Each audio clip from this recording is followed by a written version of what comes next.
everyone. Today we got to play Endless Winter Paleoamericans. Mm-hmm. So, before we get started, don't forget to hit the subscribe button and the notification bell because board games are amazing and that's what we do here at Legends of Nirvana. Now, Endless Winter is by Fantasia Games, and Randy's going to tell us a little bit more about it. Yes, this is the Chief Bundle from the Kickstarter, so it's got a little bit nicer things in it, but most of this you can piece together. So it's got a 2022 release. Mm-hmm. It's got a Board Game Geek rating currently of 8.0 and a Board Game Geek rank of 610, which it hasn't been on the market too long, so pretty good rank for that short a time. 1 to 4 players, 60 to 120 minutes average length, age 12 and up. Probably could, I don't know if it's not that complex. We probably have gotten Sarah, although we'd have to help her through it. Mm-hmm. So maybe, I think 10 and up might be a better age for it. Yeah. There's a lot of iconography. Designed by Stan Kordonsky. Art is by I'm sure I'm mispronouncing this, Mihajlo Dmitrievsky and Yoma. Published by Fantasia Games, as you mentioned. Now, the Chief Bundle, when I got it, was $120 for all of the things here. Now, if you piece it together, on Card House's site, I'm only going to list theirs because they have all the pieces in stock that I saw, so I'm not going to look at other places. But they have the base, the MSRP is $60, they had it for $48. You have the Ancestors add-on, which is actually most of the Kickstarter add-ons that were done during like the stretch goals. Mm-hmm. There's a couple stretch goals I think that were exclusive that only the Kickstarters got, but this will take care of most of it. This was $20 MSRP. It's $16 on Card House. All of these are $20 with $16 as the price for all the add-ons. So the other is Rivers and Rafts, which is another expansion. We didn't get to play that one yet. And then Cave Paintings is another one. So you've got several add-ons and expansions for this game, so to make it more robust. And there's also a playmat, a resin components, which we'll get to here in a minute when we talk about quality of components. And then all the stretch goals, which are just like little mini packs of cards. Mm-hmm. But all that for $120. If you add up the Card House, which lets you get all the stuff except for the playmat and that stuff, it's $96 for purchasing it from them. MSRP would be $120, which is what we paid. So you're getting a playmat, the resin components, and the stretch goals basically free if you compare it to the MSRP. So it's not a bad deal. It wasn't a bad deal at the time. Mm-hmm.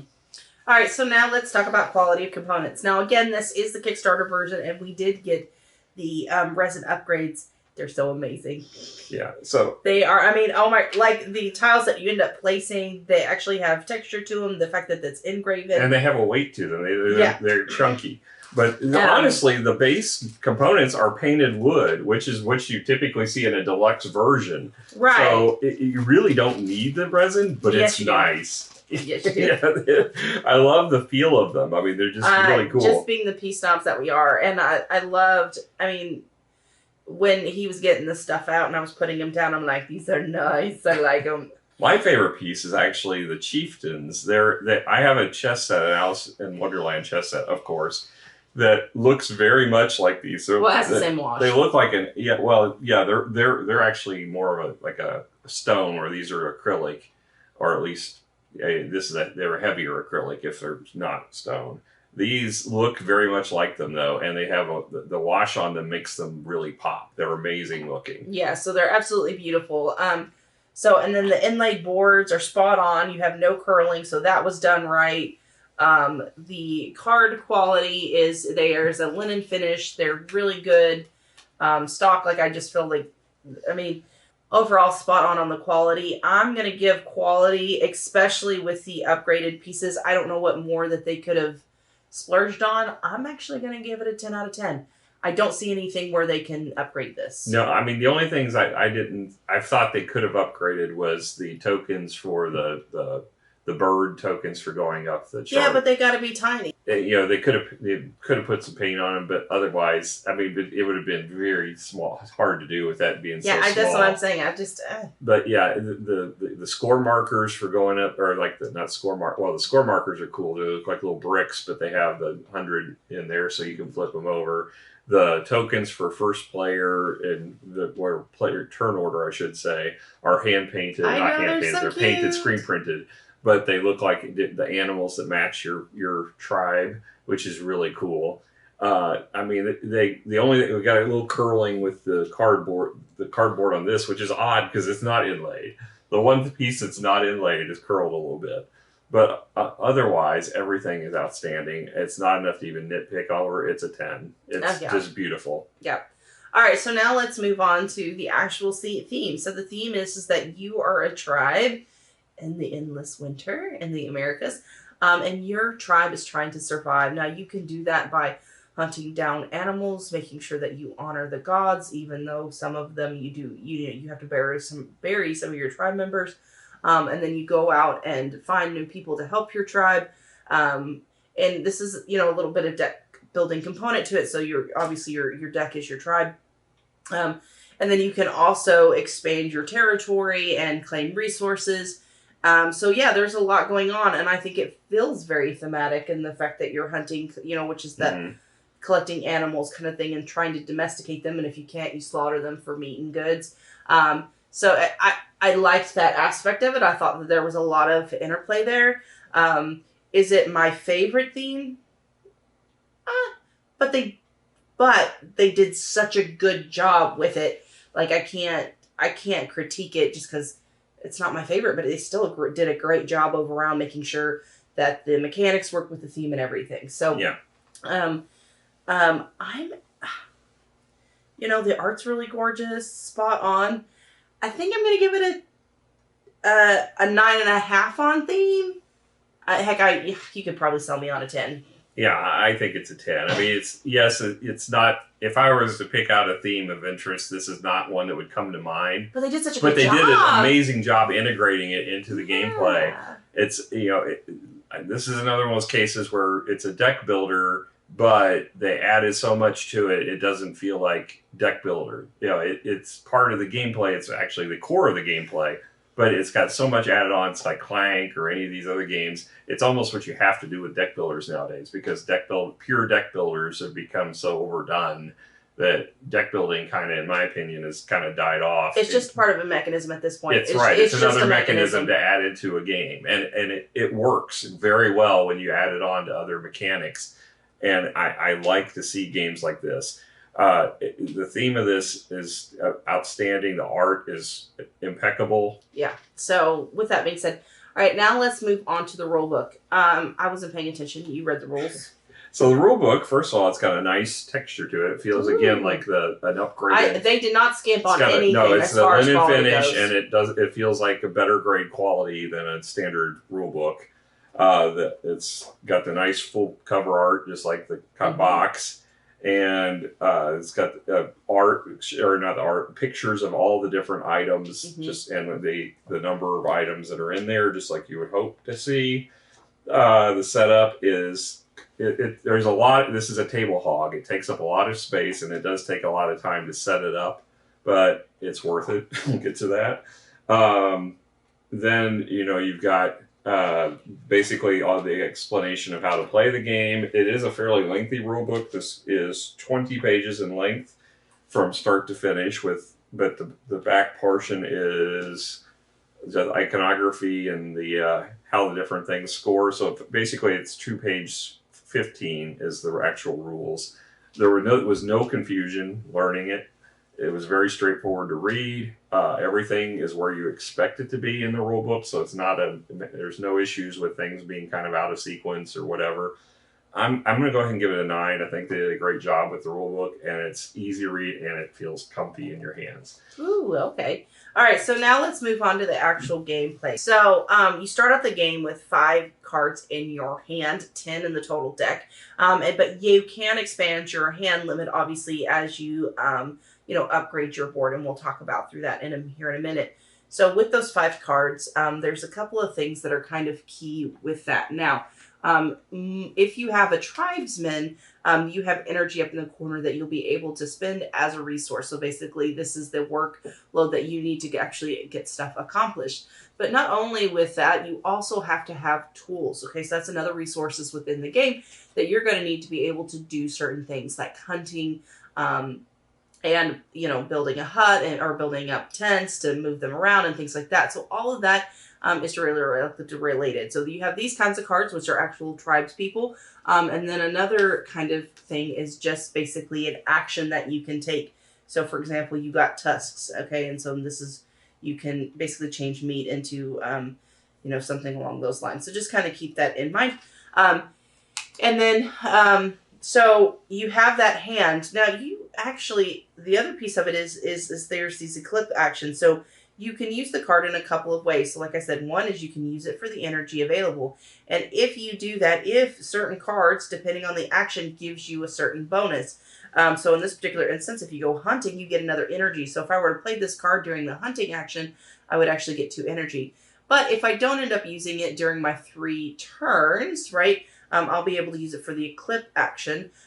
So we'll talk about the eclipse when a little bit later. So there's that. Now I have 3 different workers. We each place 1 around the table, and then we get to start over again. So I have a couple of choices. Then there's 4 major choices. I would say you would say people hunting, gathering people into your tribe. You have exploration / tent building over here that you get to play with your board. And then you have hunting. And the hunting is kind of a set collection kind of thing.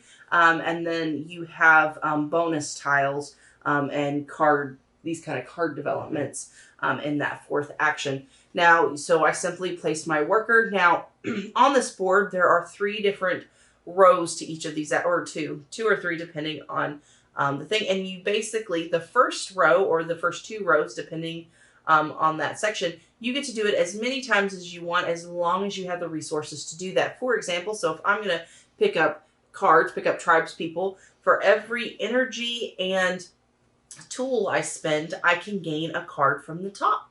Okay, so if I spend 2 energy and 2 tools, I'll be able to do 2 cards. Now, again, like I mentioned, we can use cards for energy, but we can also use food as energy, okay? And so every time you decrease your food down and you pass a little energy token, you will get that energy needed. So for example, so I'm going to spend 2, right? So I'm going to 1 from 2 different decks, okay? All right, so I have that. Now, the second action, I can only do 1 time. So I'm going to be able to spend a food, okay, go down on the food track, but then I get to pick up a card from a different stack from the previous 2 that I used. I'm going to take another card, and then I'm going to be able to put this in my discard pile.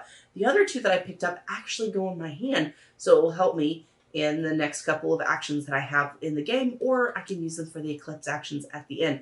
So very, very helpful. I got a lot done using that particular strategy. Okay, and then the other thing that you can do is actually bury. So it's a sad life, and it is a very harsh life, and sometimes your tribesmen, they don't make it. It's very sad, but we must honor them in the proper way. So we're going to honor them, and we're going to bury them. Now, there is a particular strategy in this game that you can go up certain tracks and have the people that you bury worth victory points in that game. So depending on how far you up on the track, whether you're first, second, or third, will be depicted on how many victory points you get for burying your people. All right, so the next action that we can possibly do is the one that you're most familiar with. Well, there's one before that. If you are the first person to go down the entire track, you get a free bonus action as well. Yeah, so basically it's the first person that uses that action. Yes, and that can be basically a very powerful action, and there's 4 tracks, so there's 4. If you're playing a 4-player game, each one of you could potentially get that bonus. Yeah, so you just need to worry about placement. Now, you're more familiar with the second one. Can you explain the second one? The second action is there's 2 decks of cards that are for 2 different eras of the game. The game is 4 rounds divided into 2 eras. So the first era is up at first, and you have 8 cards dealt out for that era. and you take that action there. You can pay 3 labor. It's called energy. You call it energy. It's labor is what it's referred to in the book. But you pay 3 labor, and you can acquire one of these culture cards. And remember, you can do it as many times as you want if you have the energy. So yeah, it takes a lot of energy though. So you're going to be playing either a lot of cards, because the cards will have 1 or 1.5, and some of them give you a bonus one if you fit the right criteria. But you're still going to spend cards to get it, which is, these go to your hand, thankfully, so you'll get to replenish. But at the beginning of your turn, the first thing you can do is play culture cards. So if you play a culture card, you get the special ability that's pictured on it. It's usually a pretty powerful ability. And then if you wanted to play more culture cards, you can, but you have to discard a card for each subsequent one you play. So there's advantage to not playing but one each round. Or I should say each action worker. Because every time you play one, you're going to have to pay an additional one for each one. Whereas if you saved it for your second worker, you wouldn't have to pay that. But yeah, you're going to replenish a card back to your hand that's going to give you the next ability that you can use for that. The second thing you can do there, if you after you've spent all of your infinite actions with labor, is to go to the one-time action where you spend a food. And then you get to claim one of these bonus tokens. You can have 3 in the game. I should say you spend food and tools based upon the space that you place it on your player board. So the first spot costs 1 food and 1 tool. Then it goes up as you go across. But these, you choose the criteria that you want from the tokens that are up there, and it will give you a scoring bonus for each eclipse phase. And it's eclipse phase is kind of like your... Income, yes. So you're getting your income during the eclipse phase for anything you've unlocked on your board and any of the cards, which we'll get to here in a moment. The free action there is you get a free tool and a free food if you are the first to move down the track. So if you're short on food and tools, which you will be during the course of the game because they're your main resources that you're spending, it will give you a little boost back on that. All right, so then the third action that you can take is having to do with this board here. Now, when you go to it, you can spend tools to actually remove your tents off your food track, which then allows you to store more food, by the way, to place them down here at the center. Okay, so, and again, how many ever tools is how many I ever get to put down. Okay, so if I were to spend 2, I get to put 2 tiles down. Now I have to use energy to actually move them. So I built them, now I gotta move them around. It's 1 energy per movement. Now, movement matters because whoever has the most influence gets the resources of that tile.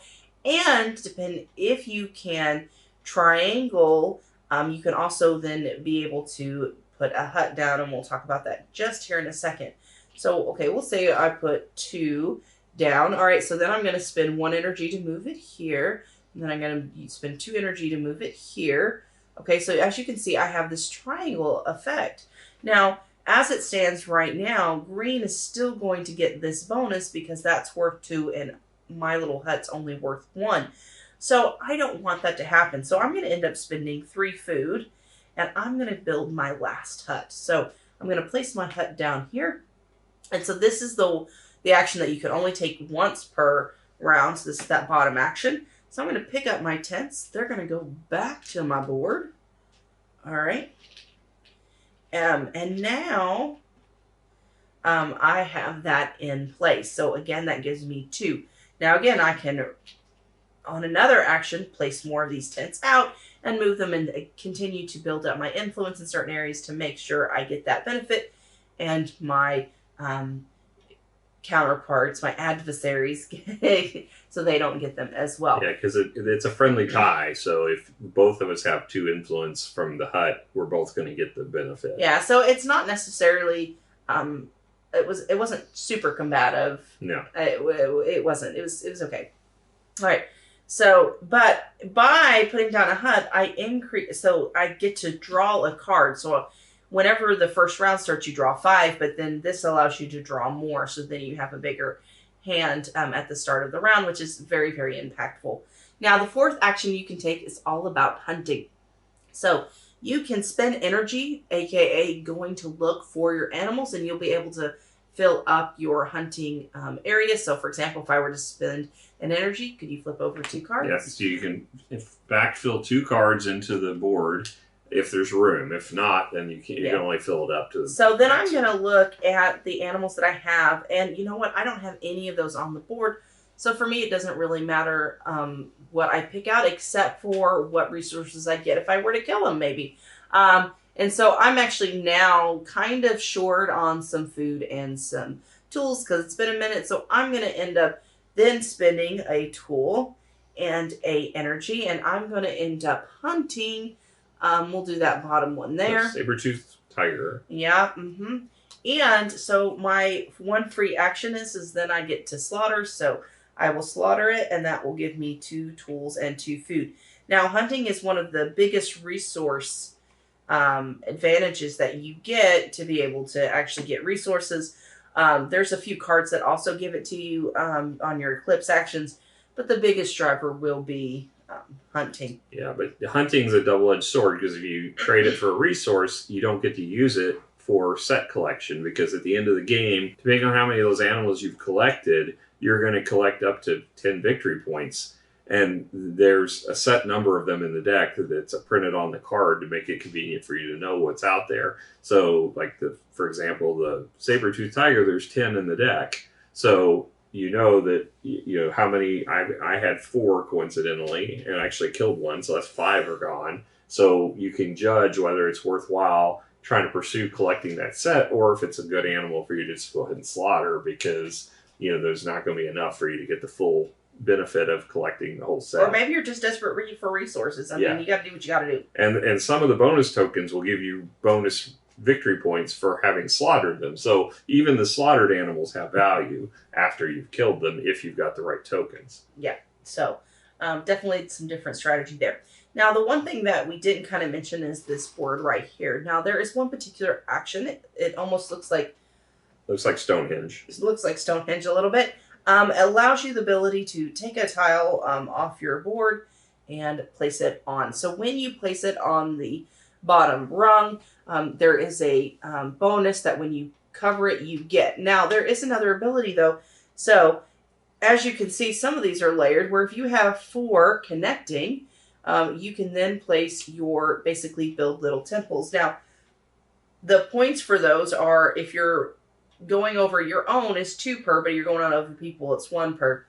So by placing, for example, here, I would get 8 victory points. But if I were to maybe place here, there's 2 that are not my own, and there are 2 that are, so I would get 2, 4, 5, 6. So I get 6 victory points. That's quite a bit of actual victory points, but you have to get 4 together, and hopefully someone doesn't take it before you do.